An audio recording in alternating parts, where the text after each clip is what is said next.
What if I told you that most people are chasing the wrong kind of success?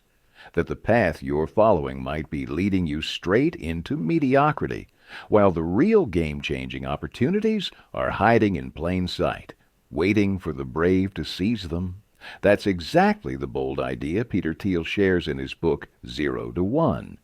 The very title of the book is a challenge, going from 0 to 1, creating something new, something that has never existed before. It's about breaking free from the noise of imitation and competition, and instead focusing on true innovation, the kind that doesn't just improve on existing ideas, but entirely reshapes the future. Let's take you back to a time when the world was bursting with possibilities. The dot-com bubble of the late 1990s. It was a time when everyone thought they had the next big thing, but most were wrong.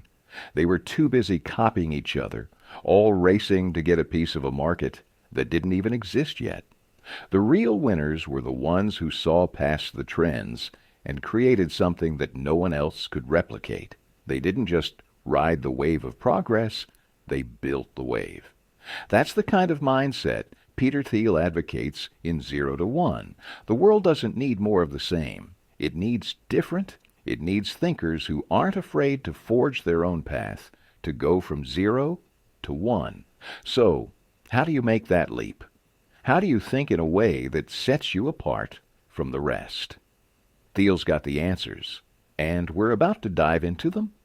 Now let's jump into the first chapter, the challenge of the future. The future is something that most people view with uncertainty. We look ahead and wonder, is progress going to slow down? Are we doomed to live in a world where we've already discovered all the big ideas? Peter Thiel calls this the pessimistic view of the future, a future that is bound to be shaped by the past, one where the best ideas are already behind us.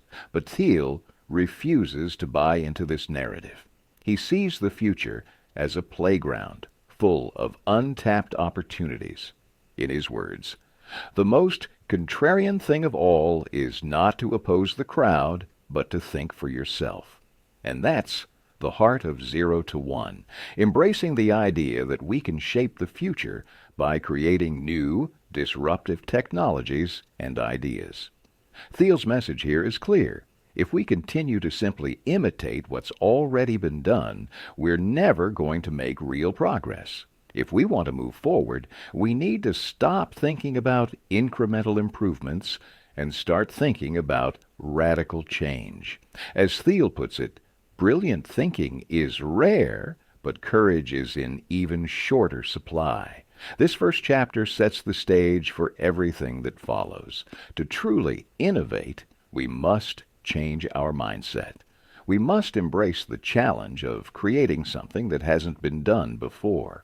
The world doesn't need another copycat. It needs visionaries willing to leap into the unknown. Now, let's move on to Chapter 2. Party like it's 1999. Remember the wild days of the dot-com boom? Everyone was sure the Internet was the next big thing.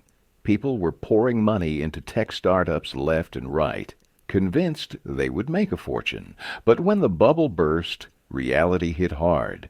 Companies that had been riding high suddenly crashed and burned. Thiel looks back at that time and sees a valuable lesson.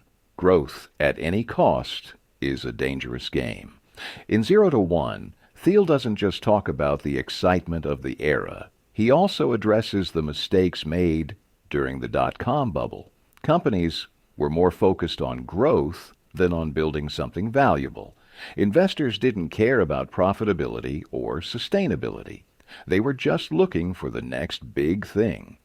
But as Thiel points out, if you are not a monopoly, then you are competing for scraps. The key insight here is that growth without direction is a recipe for failure. Building a successful company isn't just about growing quickly. It's about building something with a clear purpose and long-term value. Don't chase after fleeting trends or try to be part of the next bubble. Instead, create something that stands the test of time. Moving to Chapter 3, All Happy Companies Are Different. This chapter introduces a concept that will shape the rest of Thiel's book. Monopolies are actually good for innovation. That's right. According to Thiel, monopolies aren't bad for society. In fact, they're a driving force behind progress. He explains that when a company has a monopoly, it's able to focus on innovation without the pressure of competition. He goes against the conventional wisdom that competition drives progress. Instead, Thiel believes that competition is overrated. Competition is for losers, he says. The key takeaway?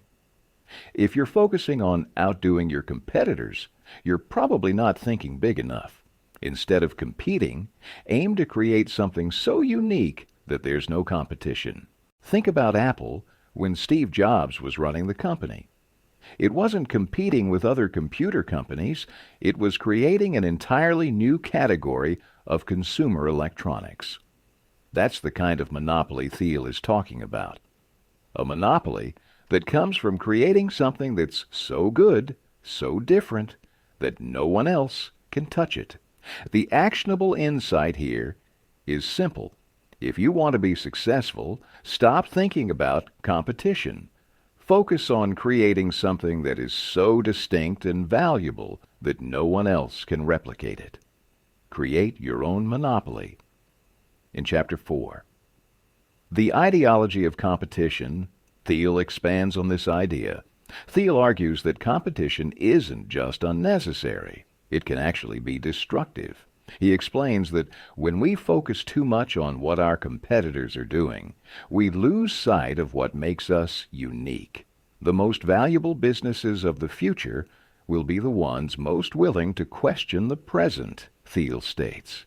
Instead of looking at what others are doing and trying to beat them at their own game, Thiel advises entrepreneurs to look for opportunities that no one else is seeing. In his words, the best way to predict the future is to create it. The actionable insight here is to stop obsessing over what your competitors are doing. Instead, focus on creating something new, something that hasn't been done before. Break away from the conventional and forge your own path. As we continue through 0 to 1, the lessons keep coming. Each chapter builds on the last, urging us to think differently, act boldly, and challenge the status quo. Whether it's creating a monopoly, focusing on the long term, or questioning everything we think we know, Thiel's book is a masterclass in how to build a company that isn't just another player in the market, but the one that defines the market. So, what's your next step? Are you ready to stop playing the game and start changing the rules? This structure gives a more natural and engaging flow while still highlighting the key lessons and insights from 0 to 1. Let me know if you'd like any further adjustments.